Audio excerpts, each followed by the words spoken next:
एक बार की बात है, निचले हिमालय की पहाड़ियों में बसे एक छोटे से शांत गांव में भरत नाम का एक जवान लड़का रहता था। भरत अपने गुस्सैल स्वभाव और अशांत मन के लिए पूरे गांव में प्रसिद्ध था।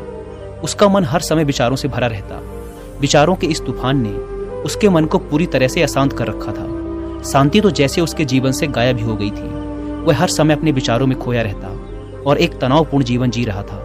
अपने अशांत मन और गुस्सैल स्वभाव की वजह से उसके घर वालों और गांव के लोगों से भी उसके संबंध अच्छे नहीं थे, जिस वजह से वह खुद को और भी ज्यादा अकेला व अपमानित महसूस करता।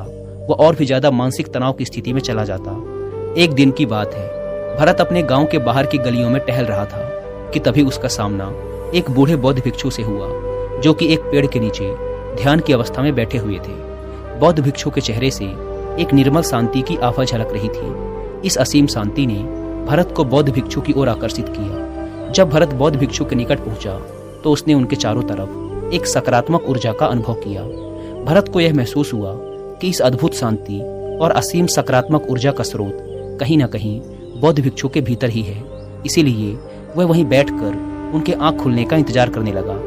थोड़ी देर बाद जब बौद्ध भिक्षु ने अपनी आंखें खोली तो उन्होंने अपने सामने एक जवान लड़के को बैठा पाया, जो कि काफी तनावग्रस्त और नकारात्मक भावनाओं से भरा हुआ लग रहा था। भरत ने बौद्ध भिक्षु की ओर लालसा भरी नजरों से देखा और बड़े सम्मान पूर्वक कहा, मुनिवर, मेरा मन बहुत अशांत है। मेरे मन के विचार मुझे खाए जा रहे हैं। मैं एक क्षण के लिए भी शांति का अनुभव नहीं कर पा रहा हूँ। क्या आप मुझे सिखा सकते हैं कि मैं अपने इस अशांत मन को शांत कैसे कर सकता हूँ? बौद्ध भिक्षु ने भरत के दर्द को समझते हुए उसकी ओर दया भरी नजरों से देखा और कहा, मेरे प्यारे बच्चे, मैं तुम्हें एक कहानी सुनाना चाहता हूँ। इस कहानी में मानसिक शांति और खुशहाली के रहस्य छुपे हुए हैं। क्या तुम इस कहानी को सुनना चाहोगे? भरत ने हाँ में अपना सिर हिला दिया और पूरी एकाग्रता के साथ कहानी सुनने को तैयार हो गया। उसके अंदर की उत्सुकता अब अपने चरम पर थी। बौद्ध भिक्षु ने कहानी सुनानी शुरू की। बहुत समय पहले की बात है। एक नगर में शक्ति नाम का एक आदमी रहता था। शक्ति बहुत ही महत्वाकांक्षी व्यक्ति था। उसे हर काम में लोगों से तारीफ चाहिए होती थी। अगर उसे किसी काम में असफलता या लोगों से बुराई सुनने को मिलती तो वह गहरी चिंता और तनाव में चला जाता। उसका मानना था कि सफलता और भौतिक संपत्ति उसे मनचाहा सुख देगी, लेकिन वह जितना ही सफलता और तारीफ के पीछे भागता, वह उतने ही गहरे मानसिक तनाव में डूबता जा रहा था। लेकिन एक दिन अचानक ही शक्ति का सामना उस समय के एक बहुत ही प्रसिद्ध बौद्ध भिक्षु से हुआ, जिनका नाम था महाकौशक। महाकौशक अपने हजारों शिष्यों को ध्यान साधना की शिक्षा दिया करते थे और वो खुद भी एक बहुत ही बड़े ध्यानी और आत्मज्ञानी व्यक्ति थे। महाकौशक की अद्भुत एकाग्रता और स्थिर शांत चित्त से प्रभावित होकर शक्ति ने उनसे अपने भटकते मन को शांत करने का तरीका जानना चाहा। शक्ति ने कहा, भंते, मैं हमेशा सफलता के पीछे भागता रहता हूँ और लगातार और भी अधिक पाने के लिए प्रयास करता रहता हूँ, फिर भी मुझे कोई स्थायी संतोष या आत्मसंतुष्टि नहीं मिलती। इस निरंतर बेचैनी के बीच मुझे शांति कैसे मिल सकती है? भिक्षु महाकौशक ने शक्ति की ओर करुणा भरी नजरों से देखा और उत्तर दिया, तुम्हारा मन एक अशांत नदी की तरह है, जो हमेशा बहता और दौड़ता रहता है, कभी भी स्थिर नहीं रह पाता। अपने अशांत मन को शांत करने के लिए तुम्हें अपने विचारों को बिना किसी रुकावट के जाने देने की कला सीखनी पड़ेगी। शक्ति हैरान था। उसने कहा, लेकिन मैं विचारों को कैसे जाने दे सकता हूँ? आखिर मैं भी तो अपनी इच्छाओं और महत्वाकांक्षाओं से जुड़ा हुआ हूँ। यह सुन भिक्षु महाकौशक मुस्कुराए और बोले, कल्पना करो कि तुम्हारे हाथ में पानी से भरा एक गिलास है। अब तुम जितनी देर तक इसे पकड़े रहोगे, यह उतना ही भारी होता चला जाएगा, और अगर तुम काफी लंबे समय तक इसे पकड़ के रखते हो तो तुम्हारे हाथ में दर्द होना शुरू हो जाएगा।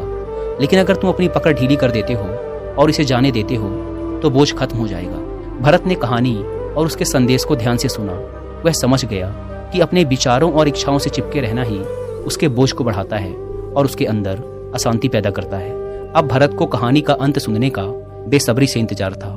बौद्ध भिक्षु ने कहानी को जारी रखते हुए कहा, शक्ति ने बौद्ध भिक्षु महाकौशक की सलाह को मानते हुए विचारों को जाने देने का अभ्यास करना शुरू कर दिया। वह अपने विचारों और भावनाओं को बिना किसी पूर्व निर्णय के बस आते और जाते हुए देखता। अब उसने विचारों को पकड़ना छोड़ दिया था। उसके अंदर विचार उठते और स्वतः ही समाप्त हो जाते। धीरे धीरे उसे महसूस होने लगा कि उसकी इच्छाएं और लगाव ही उसके सभी दुखों का कारण है। जैसे जैसे शक्ति गहरी साधना में उतरता गया, उसने पाया कि वर्तमान में रहना ही आंतरिक शांति का एकमात्र स्रोत है। वह स्वयं को वर्तमान में स्थिर करके अपने मन की निरंतर बकबक से छुटकारा पा सकता है। धीरे धीरे शक्ति का मन एक शांत सरोवर की तरह हो गया जो अपने चारों ओर की सुंदर दुनिया को अपने में चित्रित कर लेता है। उसने जीवन की सादगी में संतोष पाकर अति महत्वाकांक्षा और भौतिक संपत्ति के प्रति अपने लगाव को छोड़ दिया। जैसे जैसे लोगों के बीच शक्ति के अंदर हुए इस अद्भुत बदलाव की खबर फैली, दूर दूर से लोग उससे मार्गदर्शन लेने आने लगे।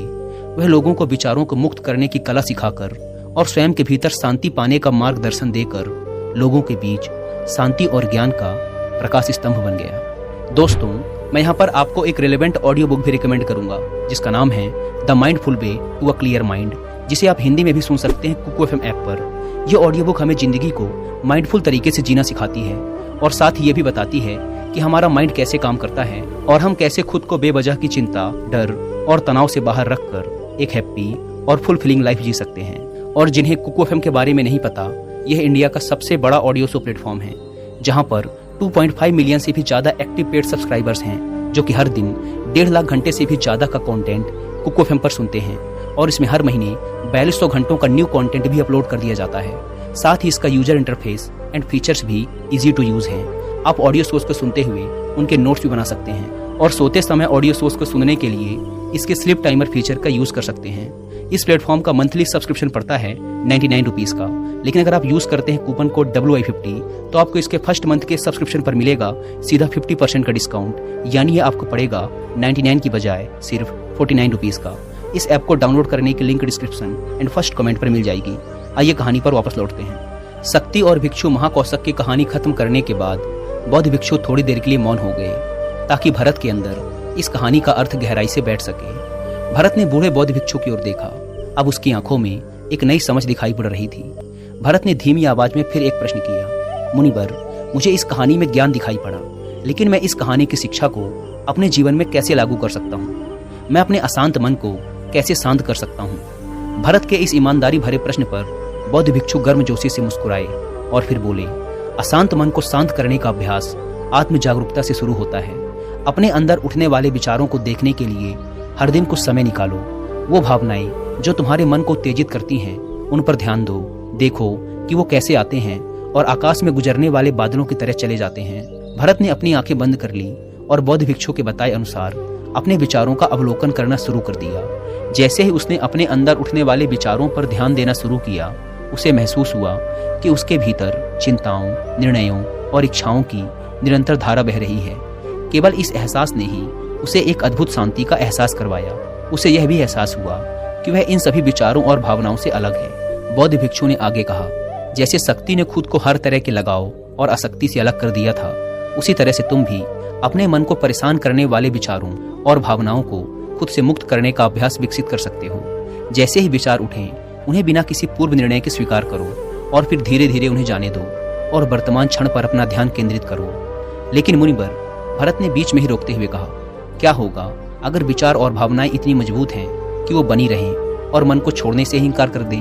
बौद्ध भिक्षु ने भरत की बात पर सहमति जताते हुए सिर हिलाया और कहा, ऐसे कई मौके आएंगे जब तुम्हारे मन में विचारों का बवंडर चल रहा होगा, जब तुम्हारा मन तुम्हारी बिल्कुल भी नहीं सुनेगा। तो ऐसे समय में तुम्हें अपनी सांसों की ताकत पर विश्वास रखना होगा। बौद्ध भिक्षु ने एक बार फिर भरत को अपनी आंखें बंद करके अपने पेट के फूलने और पिचकने को महसूस करते हुए अपनी सांसों पर ध्यान केंद्रित करने के लिए कहा। बौद्ध भिक्षु ने समझाते हुए कहा, जब भी तुम्हारा मन उत्तेजित और अशांत हो तो तुरंत अपनी सांसों पर लौट आओ। सांसों की नियमित गति तुरंत तुम्हें वर्तमान के क्षणों में वापस खींच लाएगी और एक शांति का एहसास करवाएगी। भरत ने कुछ देर तक बौद्ध भिक्षु के निर्देशानुसार अपनी आती जाती सांसों पर ध्यान केंद्रित करने का अभ्यास किया।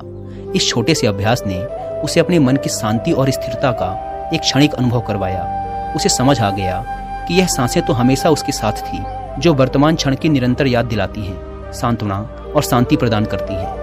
भरत की इस प्रगति को देख बौद्ध भिक्षु मंद मंद मुस्कुराए और बोले, मेरे प्यारे भरत, अशांत मन को शांत करना एक ऐसा अभ्यास है जिसके लिए धैर्य और मजबूत इच्छा शक्ति की जरूरत होती है। जैसे निरंतर व्यायाम से मांसपेशियां मजबूत होती हैं, वैसे ही नियमित अभ्यास से मन भी शांत होता है। भरत ने स्वीकृति में अपना सिर हिलाया और इस अनमोल मार्गदर्शन के लिए बौद्ध भिक्षु का धन्यवाद करते हुए उन्हें यह वचन दिया कि मैं आज से ही अपने मन को शांत करने, आसक्तियों को छोड़ने और अपने भीतर शांति पाने की इस यात्रा पर निकल पड़ूंगा। बौद्ध भिक्षु ने भरत के कंधे पर हाथ रखा और कहा, मुझे तुम्हारी काबिलियत पर पूरा भरोसा है कि तुम बहुत ही जल्द अपने मन की शांति को खोज लोगे। लेकिन याद रहे, यह रास्ता इतना आसान नहीं होगा।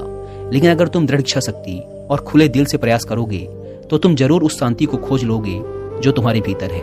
उस दिन से भरत ने अपने अशांत मन को शांत करने के अभ्यास के लिए खुद को प्रतिबद्ध किया और हर दिन ध्यान करने के लिए एक अलग समय निर्धारित किया। उसने अपने मन में उठने वाले विचारों को बिना किसी रोक टोक के जाने दिया और अपनी श्वास के माध्यम से खुद को वर्तमान में रखने का प्रयास किया। धैर्यपूर्वक अभ्यास करते हुए समय के साथ भरत ने खुद के अंदर गहन परिवर्तन का अनुभव किया।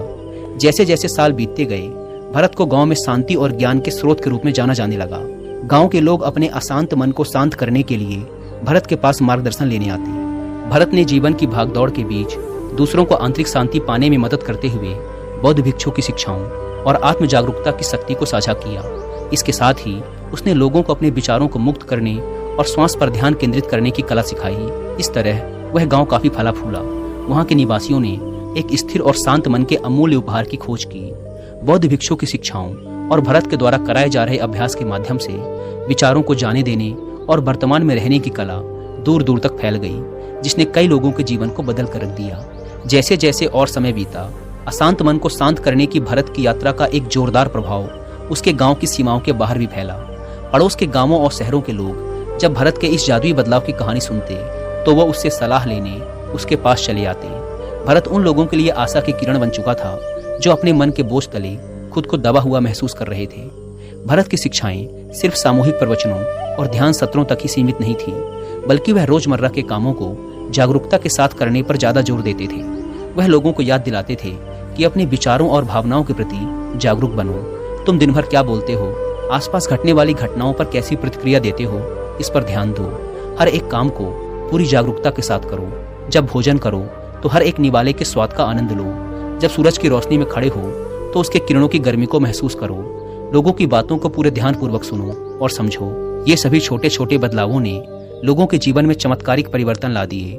भरत की शिक्षाओं से लोगों ने जाना कि जीवन का आनंद और खुशी तो वर्तमान के पलों को जीने में है। दोस्तों, इसी के साथ यह कहानी खत्म होती है। उम्मीद करता हूँ कि आपको इस वीडियो से काफी कुछ सीखने को मिला होगा।